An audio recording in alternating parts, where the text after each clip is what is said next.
কিন্তু কথাগুলো শোনো, আমি মরে যাব, চলে যাব, থাকবো না বেশি দিন। কথাগুলো শোনো আস্তে। রাম তত্ত্ব অত বোঝা সত্তা। কিছু কিছু হিন্দুর নেতাগণ আছে, রাখ, কিছু কিছু হিন্দুর নেতা আছে ভোটের জন্য রামকে অপমান করতেও দ্বিধাবোধ করছে না। আমি দেখেছি একজন বলেছে, রাম যার নিজের বউকে রক্ষা করতে পারলো না, সে দেশ রক্ষা করবে কি করে? তুমি শাস্ত্র পড়নি। আপনার যে যা পার্টি করুন, আমার দুঃখ নাই, পার্টি যাচ্ছে স্বাধীনতা, কিন্তু রামের নামে কলঙ্ক বাজে কথা বলে তুমি শাস্ত্র জানো না, মূর্খের মতো বলো না, আগে জানো। সীতাকে উদ্ধার করবার ক্ষমতা রাবণের বাপেরও ছিল না, এটা কি জানো? রাবণ কিন্তু সীতাকে হরণ করেনি। কেন? রাম অন্তর্যামী জানতেন যে আমার সীতা হরণ হবে, তাই মায়া হরিণ ধরবার আগে রাম সঠিক সীতাকে ব্রহ্মার কাছে দিয়েছিল, আর ছায়া সীতাকে হরণ করেছিল রাবণ। এগুলো পড়ো, দেখো। এই 14 বছর যখন পাঠিয়েছিল বনে, কইকেয়ী মা, তার ছেলে ছিল ভরত, এ ছিল মামার বাড়ি। বাড়ি যখন ফিরে এলো, শুনলো যে আমার মা কইকেয়ীর জন্য রাম বনবাসে গেছে। এই ভরত মাকে রাক্ষসী বলেছিল, রাক্ষসী তোর মুখ দেখব না। কেন? আমরা বলি মায়ের মতো গুরু হয় না, ভুল। সেই মা গুরু হবে যে মা জগৎ গুরুর চরণে সন্তানকে বিকিয়ে দেবে, সেই মা। হ্যাঁ, সেই পিতা পিতা হবে যে পিতা সন্তানকে জগৎ পিতার চরণে পৌঁছে দেবে, সে হলো পিতা, নইলে পিতা নয়। সেই বন্ধু বন্ধু, যে বন্ধু জগৎ বন্ধুর সঙ্গে সম্বন্ধ ঘটিয়ে দেবে, মা। হ্যাঁ, যখন ভরত দেখলো একটা জন্তু যাচ্ছে, বান মেরে নামিয়েছে, হনুমান পাহাড় কাঁধে নিয়ে ওই অযোধ্যার পাহাড়ে নেমে গেছে। নেমে জয় রাম জয় রাম জয় রাম প্রতিধ্বনি করছে। ভরত দেখলো যে রামের ভক্ত, জল এনে তাকে ভালো করে পবিত্র করলো, সুশ্রুত করলো, চৈতন্য দিল। ব্যাস, কে তুমি? আমি হনুমান। লক্ষণ শক্তিশালী পড়েছে। সূর্য উদয়ের আগে যদি আমি পৌঁছাতে না পারি, লক্ষণ মরে যাবে। লক্ষণের স্ত্রী, এই কি বললাম, নামটা কি বললাম? উর্মিলা। এবার দেখুন, ওই সেই জ্বালানো প্রদীপটা নিয়ে হনুমানের সামনে দাঁড়িয়ে মিচকে মিচকে হাসছে হাসছে। বলুন তো, স্বামীর বিপদ শুনে কোনো বউ কি হাসে? হাসছে। আর হনুমান বলছে, তুমি লক্ষণ স্ত্রী উর্মিলা না? বলে হ্যাঁ। তো তুমি লক্ষণ মরে যাচ্ছে আর তুমি হাসছো কেন? বলছে, তুমি যে লক্ষণের কথা বলছো তার শক্তিশাল লাগার পরে সে আছে কোথায়, কিভাবে? বলছে, লাগার পরে রাম তাকে চরণের উপরে শুইয়ে রেখেছে মাথাটা দিয়ে। তখন উর্মিলা হাসছে। আমি এই জন্য হাসছি যে তুমি একটা পাগল। কেন? যার মাথা আছে রামের চরণে, যার মাথা আছে রামের চরণে, পৃথিবীর জমকিটাকে নিতে পারে গো। আমি এই জন্যে হাসছি। আর হাসছি এই কারণে, হনুমান তুমি বলছো সূর্য উদয়ের আগে না গেলে লক্ষণ মরে যাবে। শুনে যাও, আমি যদি পতিব্রতা সতী নারী হয়ে থাকি, যদি আমি রামের চরণে এক ফোঁটা চোখের জল ফেলে থাকি, আমু বলে রাখছি, তুমি যতক্ষণ সেখানে যাবে না ততক্ষণ সূর্য উদয় হবে না। পতিব্রতা নারী, দেখেছেন?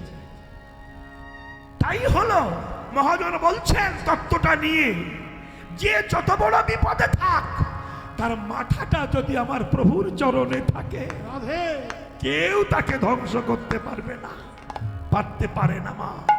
তাই বলছে, দেহ দান, দেহ দান, দেহ। তারা যেমন দান করেছিল দেহটা, তেমনি আমি আপনি এই দেহটা শিয়াল কুকুরকে দান না করে আমি রাধা গোবিন্দের চরণে দান করে দেব, কর্তব্য। তাই দান দেহ বলি আমার গোড়াটাকে, দেহ বলি আমার গোরা ডাকে নদিয়া নগরী সবে পড়িল বিপাকে আরে নদিয়া নগরী সব পড়িল বিপাকে নদিয়া নগরী সবে পড়িল বিপাকে আরে নদিয়া নগরী সবে পড়িল বিপাকে দান দেহ বলে দেহ বলি আর কিছু চাহিদা হে দেহ দানে দেহ বলে আর কিছু চাই না প্রভু দেহ বলি দুটি বাহু তুলে বলে দানে দেহ বলে বাহু তুলে বলি আমার গৌর হরি বলে দেহ দানে দেহ বলে গৌরী হরি তাই গৌর হরি হরি বলে দেহ দানে দেহ বলে হরি হরি হরি বলো দানে দেহ বলে দান দেহ দেহ বলি দান দেহ দানে দেহ বলে দান দেহ দেহটা দান করে দাও। আমি আবার একটু বলবো, কথাগুলো বলতে বলতে মনে আসে না বলে পারি না। আবার একটু বলছে দান দেহ দান করো। কোন দেহ? এই দেহ কে দান করেছিল? প্রহ্লাদের নাতি ছেলে, যার নাম ছিল বলি মহারাজ। এই যে মায়েরা নাম শুনেছেন, বলি মহারাজ ভগবান বামন রূপ ধারণ করেছে। বামন মানে কি? বামন মানে কি? হেট, বামন মানে বেটে, লম্বা নয়, খাটো ছোট একটুখানি, তাই না? আস্তে আস্তে আস্তে আস্তে বামন একটুখানি রূপ ধরে গিয়েছিল, আস্তে আস্তে আস্তে আস্তে। যে বলেছিল বলিদেব আমি এসেছি বর দাও, হ্যাঁ আমাকে বর দাও।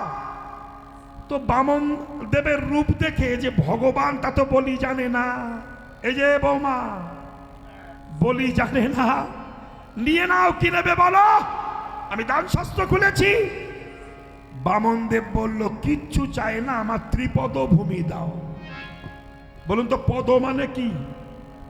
পদ মানে পা, তাই তো? 3 পা দাও। বলির একটু অহংকার হলো, হে তুমি নিতেও জানো না নাকি? এই যে বাড়ির মালিক আমাকে বায়না করেছে, ইনি যখন বায়না করতে গেছেন তখন যদি বলে রাধাপদ বাবু এক পালা গান করবেন, কত নেবেন? আমি বললাম বলুন কি দেবেন? বললো আপনি যা নেবেন বলুন, কত নেবেন, যা নেবেন তাই দেবো। আমি ছাড়া 10 টাকায় গান গাইলে 50 টাকা চাইবো না নাকি? ঠিক কথা ঠিক কথা ঠিক তাই হলো। এইবার যেই বললো তুমি কি নেবে বলো, বামন দেব বললো কিচ্ছু না, আমার 3 পা জমি দাও। বলি বলল হে 3 পা জমি না, তোমার বিবেক বুদ্ধি কম নাকি? আমি দান শাস্ত্র খুলেছি, অন্য কিছু চাইতে পারতে, মানে তুমি 3 পা আগে দাও তারপরে দেখা যাবে, নিয়ে নাও। শুক্রাচার্য ছুটে এসেছিল, বলি সাবধান, কেন? খবরদার, তুমি ওকে চেনো না? বলি বলল গুরুদেব ও ছোট ছোট পা, 3 পা নেবে, এইটুকু জমি নেবে। শুক্রাচার্য বলল তুমি দেখছো ছোট পা, কিন্তু পা ফোল্ডিং পা। ফোল্ডিং মানে ফোল্ডিং সাটা দেখনি, টিপলে ঘষাং করে লম্বা হয়, ও লম্বা হয়ে যাবে। ও হলো বিষ্ণু ভগবান। বলি চমকে উঠল, কেন? ওর গায়ে তো প্রহ্লাদের রক্ত আছে। কি চমকে উঠল, বেশ বিষ্ণু ভগবান? বলে হ্যাঁ বেশ বেশ। বিশ্ব ব্রহ্মাণ্ড যার কাছে ভিক্ষা করতে যায়, সে আজ ভিখারি হয়ে আমার দরজায় যা আছে ফেলে দেবই পায়।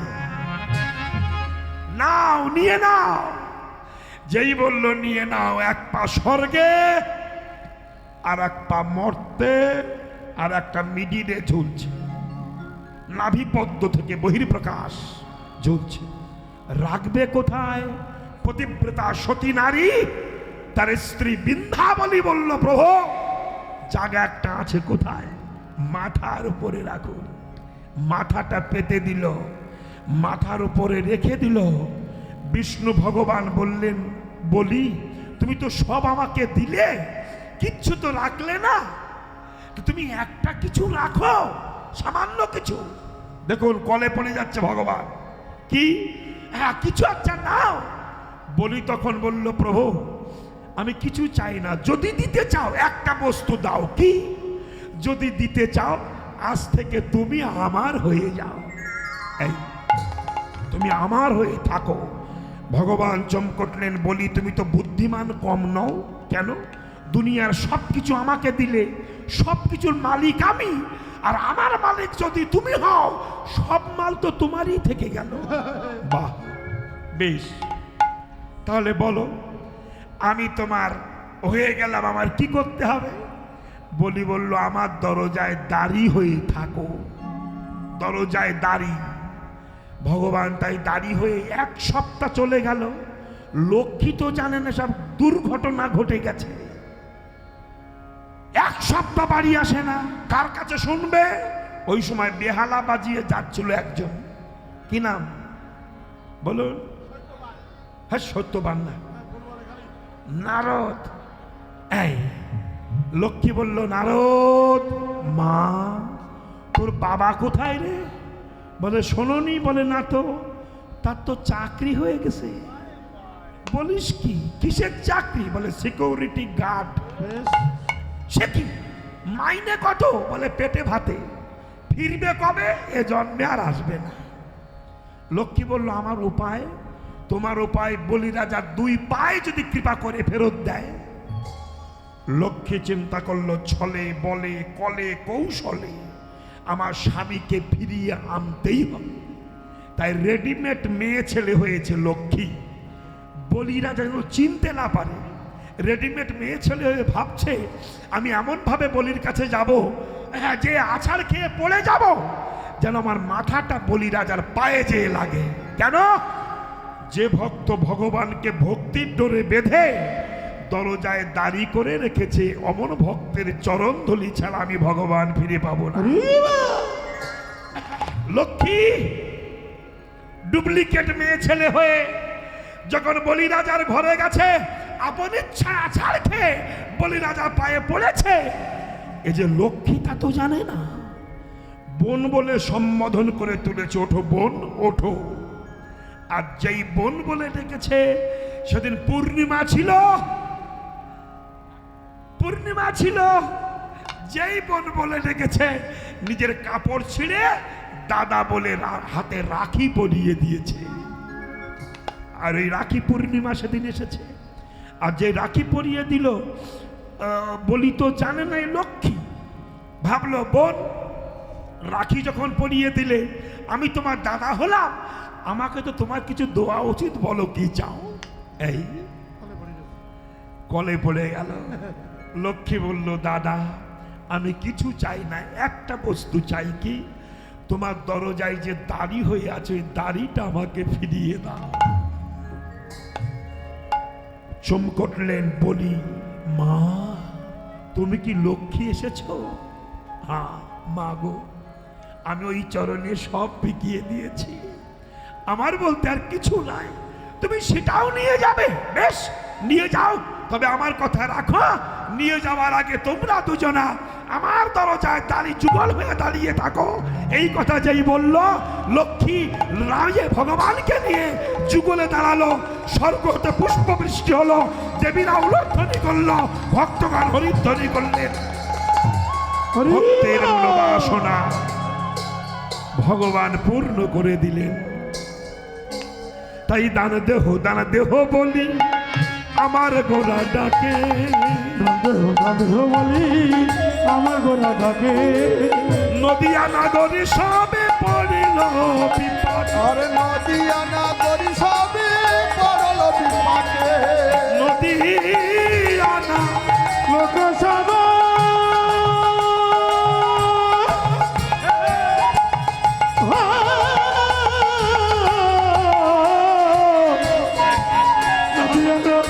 লোকসভা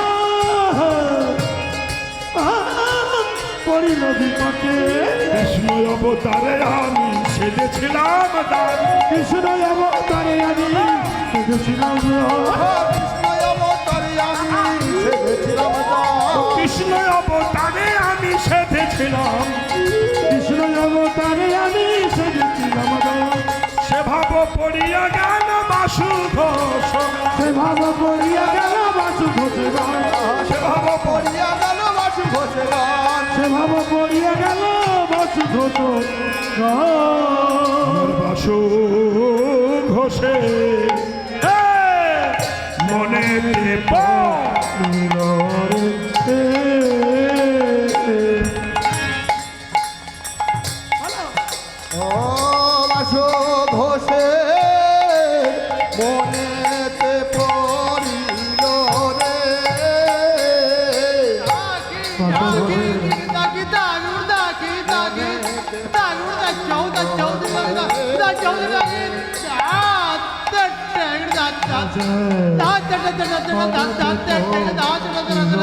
বাসু ঘোষে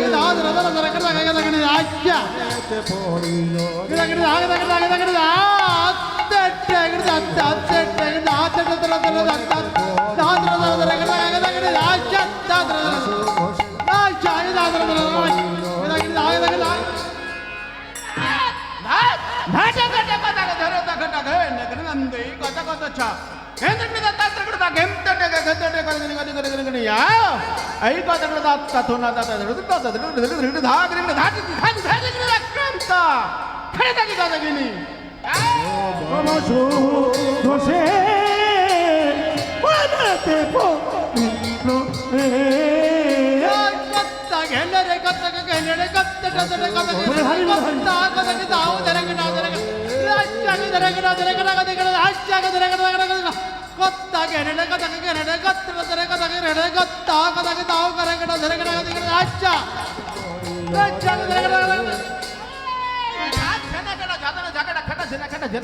Jatin tindak hari kata ini jatuh tindak ti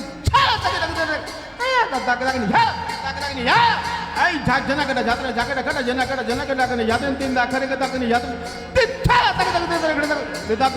ya Basu ঘোষে মনেতে পড়িল রে বাসু ঘোষে মনেতে পড়িল রে বাসু ঘোষে মনেতে পড়িল রে বাসু ঘোষে মনেতে পড়িল রে বাসু ঘোষে মনেতে পড়িল রে বাসু ঘোষে মনেতে পড়িল রে বাসু ঘোষে মনেতে পড়িল রে বাসু ঘোষে মনেতে পড়িল রে বাসু ঘোষে মনেতে পড়িল রে বাসু ঘোষের মনেতে পড়িল রে বাসু ঘোষে মনেতে পড়িল রে আহা বাসু ঘোষে মনেতে পড়িল রে আহা বাসু ঘোষের মনেতে পড়িল রে বাসু ঘোষে মনেতে পড়িল রে বাসু ঘোষে মনেতে পড়িল রে বাসু ঘোষে মনেতে পড়িল রে বাসু ঘোষে মনেতে পড়িল রে বাহ! বাসু ঘোষের মনেতে পড়িল রে বাসু ঘোষে মনেতে বলো বাসু ঘোষে মনেতে পড়িল রে বাসু ঘোষে মনেতে পড়িল রে বাসু ঘোষে মনেতে পড়িল রে বাসু ঘোষে মনেতে পড়িল রে বাসু ঘোষে মনে মনেতে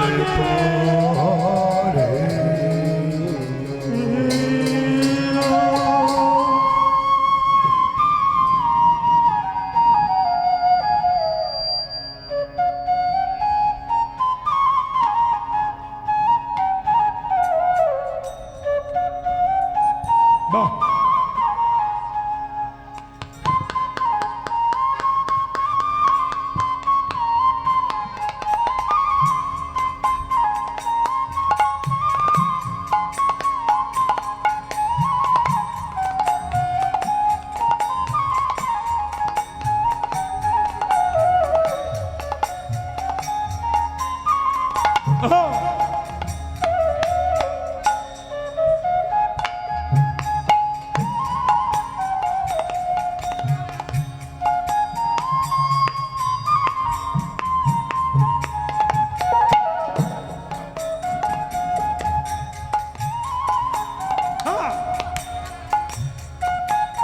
মধুর গোপী মধুর বৃন্দাবনে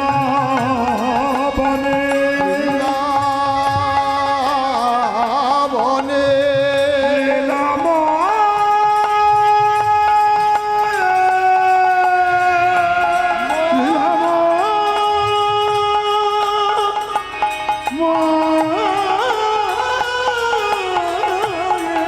লীলাময়ের কি মধুর লীলা, কৃষ্ণের যতক খেলা, সর্বোত্তম নরলীলা, নরবপু তাহার স্বরূপ, গোপ বেশে বেনু কর, নব কিশোর নটবর, নরলীলার হয় অনুরূপ। নরলীলা হয় সেই অনুরূপ। এখানে সবার চরণে আমি করি কোটি নমস্কার, সবে মিলে চরণ ধুলি দেহ মস্তকে মস্তকে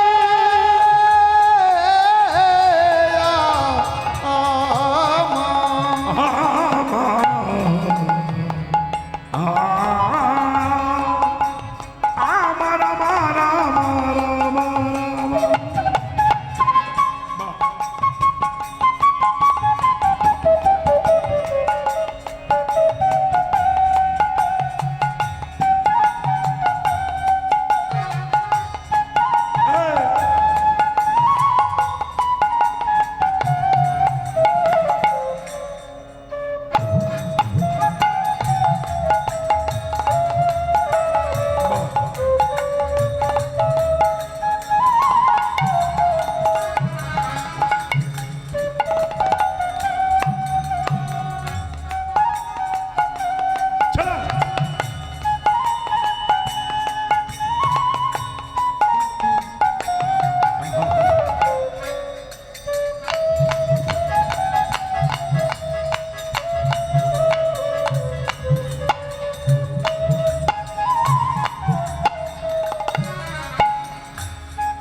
জলিতায় শুধুই কৃষ্ণ ভক্ত বৃন্দ, কৃষ্ণ দাসী মায়েরা, সবাইয়ের চরণে শতকোটি প্রণাম। যিনি বসে ঘুমাচ্ছেন তার চরণে আরো বেশি প্রণাম। গীতব্য অদ্য রজনীতে যে বিষয় রসটি আমরা আস্বাদন করতে ব্রতী হয়েছি, যে পালাটি শুনব এটি কৃষ্ণ লীলা। শ্রদ্ধেয় কর্তৃপক্ষ যিনি আমাকে বায়না করেছেন, সে পক্ষ থেকে বলা হয়েছে এই পালাটি শুনবে। এটি হলো, আমি প্রত্যেককে বলেছি যে ভগবানের পালা অনেক পালা হয়, তার মধ্যে দুটি পালা হয় শ্রেষ্ঠ পালা, একটু হচ্ছে আসার পালা আর একটা যাওয়ার পালা, তাই তো? এই দুটি পালা জীবনে করতেই হবে, আসতে হবে আর যেতে হবে। এই যাওয়া আসা পালা দুটি কোনো দিন সৃষ্টি তত্ত্বে বন্ধ হবে না। এক আসবে এক যাবে, এক যাবে এক আসবে। তো সে যত বড় বাড়ি করুক, যত বড়ই মালিক হোক, যত বড় নেতা গোতা যাই হোক, এসেছ যখন চলে তোমার যেতেই হবে। রাধে রাধে। তাই আজ অকই তব কৃষ্ণ প্রেম জনজম্ব নদহে, এ প্রেম নিরুক না হয়, যদি হয় ইহার যোগ তবে না হয় বিয়োগ, বিয়োগ হইলে কভু না আজি হয়।